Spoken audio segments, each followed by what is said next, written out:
ஸ்ரீமதே ராமானுஜாய நமக. நாலாயிர திவ்ய பிரபந்தம் முதல் ஆயிரம். பெரியாழ்வார் பாசுரங்கள் 178 முதல் 181 வரை. காக்கையை கோல் கொண்டு வா எனல். 178ஆம் பாசுரம். பொன்திகள் சித்திரக்கூட பொறுப்பினில் உற்ற வடிவில் ஒரு கண்ணும் கொண்ட அக்கற்றை குழலன் கடியன் விரைந்து உன்னை மற்றை கண்கொள்ளாமே கோல் கொண்டு வா. மணிவண்ண நம்பிக்கு ஓர் கோல் கொண்டு வா. காக்கையே, அழகான சித்திரக்கூட மலைச்சாரலில் சீதா பிராட்டியின் திருமேனி அழகில் பதிந்த உன் இரு கண்களில் ஒரு கண்ணை ராமபிரான் பறித்தான்.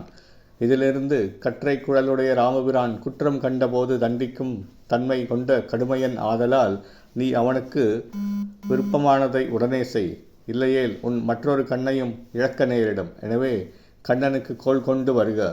நீல நிற நம்பிக்கு ஓர் கோல் கொண்டு வருக. 179ஆம் பாசுரம்.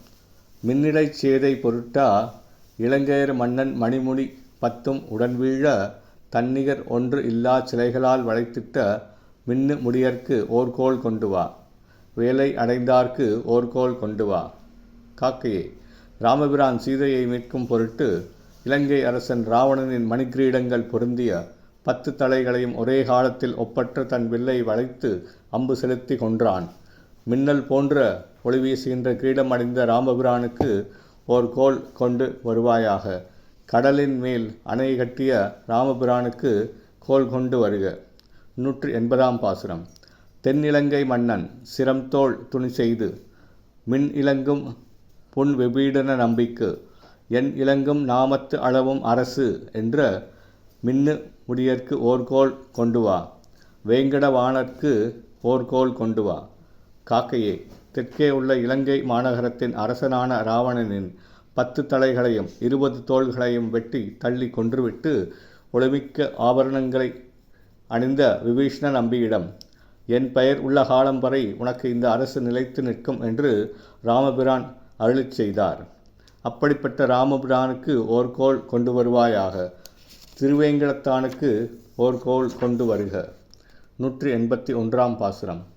அக்காக்காய் நம்பிக்கு கோல் கொண்டு வா என்று மிக்கால் உரைத்த சொல் வில்லிபுத்தூர் ஒக்க உரைத்தமிழ் 10 வல்லவர் மக்களை பெற்று மகிழ்வர் இவ்வையகத்தே.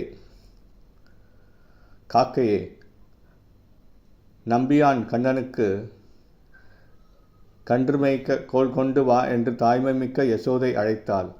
இவ்வசோதை பிராட்டி அழைத்தபடியை திருவில்லிபுத்தூர் பட்டர்பிரான் தாய்ப்பேச்சாக தீந்தமிழில் பாடி அருளிய 10 பாசுரங்களையும் கற்க வல்லவர்கள் பக்தி மிகுந்த மக்களை பெற்று இம்மண்ணில் மகிழ்ச்சியுடன் வாழ்வார்கள். ஸ்ரீமதே ராமானுஜாய நமக.